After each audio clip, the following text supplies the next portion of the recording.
Coucou, salut. Ici, c'est encore Ekewara Malisha. Si c'est la première fois que tu tombes sur ma page, n'oublie pas de liker, de t'abonner pour recevoir plus de notifications sur mes prochaines vidéos. Je partage rapidement quelques informations. Une fois encore, mes excuses pour mes abonnés. Vous allez comprendre qu'il y a depuis un moment donné, je n'ai pas posté de vidéo comme cela se doit parce que j'étais en déplacement au niveau de la Finlande. Mais je suis déjà de retour encore. Pour le moment, je suis là, je vais poster les vidéos.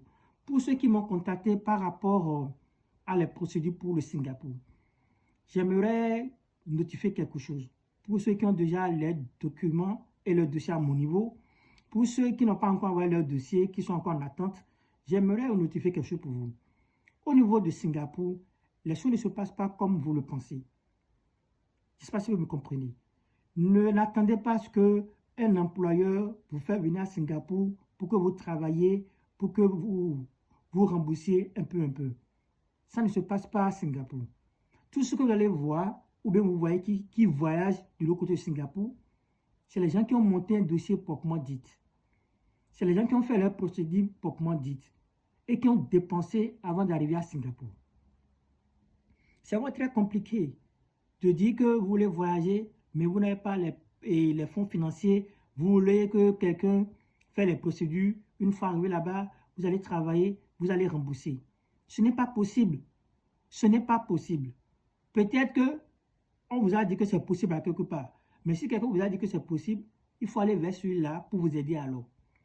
Les choses ne se passent pas comme avant. Il va falloir que vous ayez d'abord les moyens financiers. Il va falloir prendre un contrat auprès d'un employeur. Tout cela, c'est des dépenses. C'est des dépenses. Mais si c'est que vous cherchez des opportunités à ce que l'emploi vous fait venir et que vous allez travailler, vous allez rembourser un peu, quel que soit le niveau de votre expérience. Il y a les gens qui sont à Singapour qui font 2-3 travails par jour. Donc l'employeur va laisser tout cela et viendra vous chercher dans votre pays là où vous êtes, en Afrique ou bien je ne sais pas quoi, et va faire les procédures pour vous emmener. Et maintenant, vous allez travailler pour lui et va prélever un peu dans votre salaire.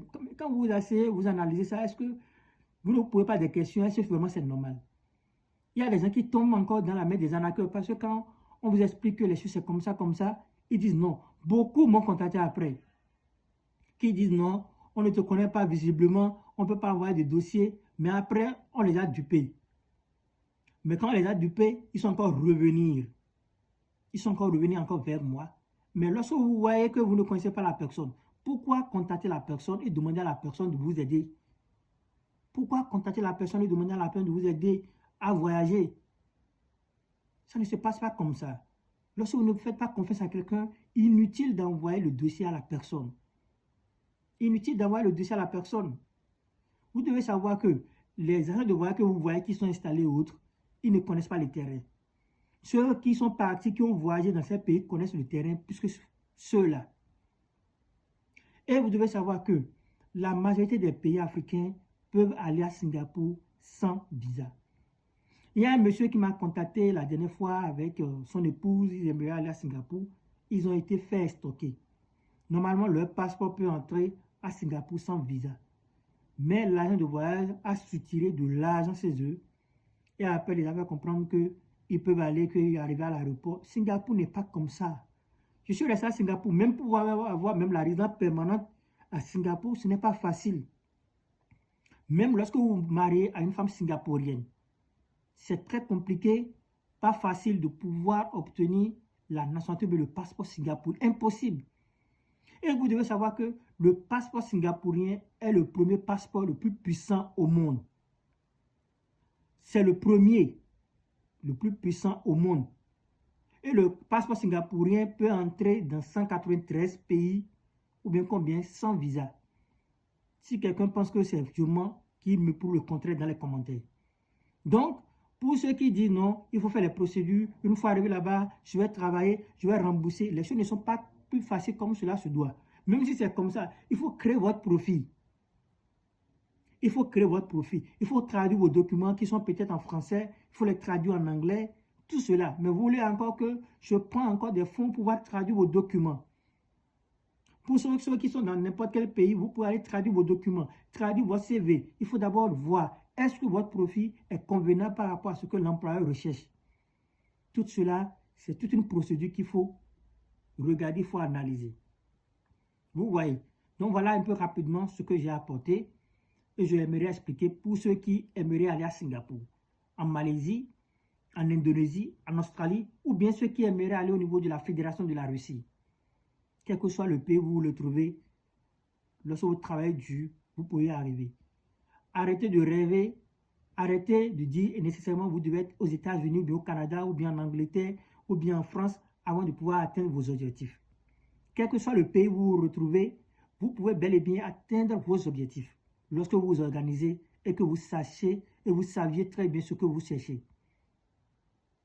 Pas mal de personnes ont quitté de ma main au niveau des procédures qui sont aujourd'hui à Singapour. D'autres sont au niveau de la Fédération de la Russie. Le plus important, c'est de démarrer par quelque part. Il faut vous battre pour ce que vous voulez devenir. Il faut vous battre pour vos rêves.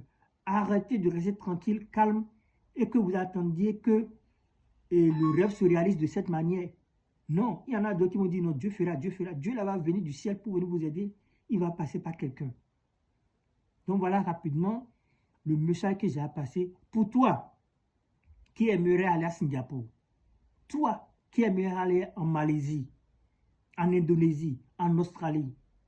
Toi qui aimerais aller au niveau de la Fédération de la Russie ou bien aussi en Italie. C'est le moment pour toi. Dans mes prochaines vidéos, je vais aussi expliquer les différentes méthodes parce que les gens m'ont demandé encore que parfois, lorsqu'ils font les procédures, on demande les relevés bancaires. Je vais faire une vidéo pour expliquer comment est-ce que vous pouvez mouvementer vos comptes bancaires. Comment est-ce que vous pouvez aussi préparer vos propres dossiers sans passer par quelqu'un. Mais vous devez savoir qu'une invitation est beaucoup très importante. Je ne dis pas nécessairement qu'une invitation garantit le visa, mais lorsqu'on fait le coaching et que vous avez tous les documents requis, vous obtiendrez votre visa. Donc voilà un peu ce que j'ai à pardonner, je dis excusez-moi, ce que j'ai à partager plutôt avec mes abonnés. Ici c'est Aikewai Ala Malaysia. Si tu n'es pas encore abonné, abonne-toi, partage, like et commente. Et voilà de mon côté, de mon compte TikTok et aussi like, commente, partage. Si tu as des questions, n'hésite pas à les poser. Paka paka.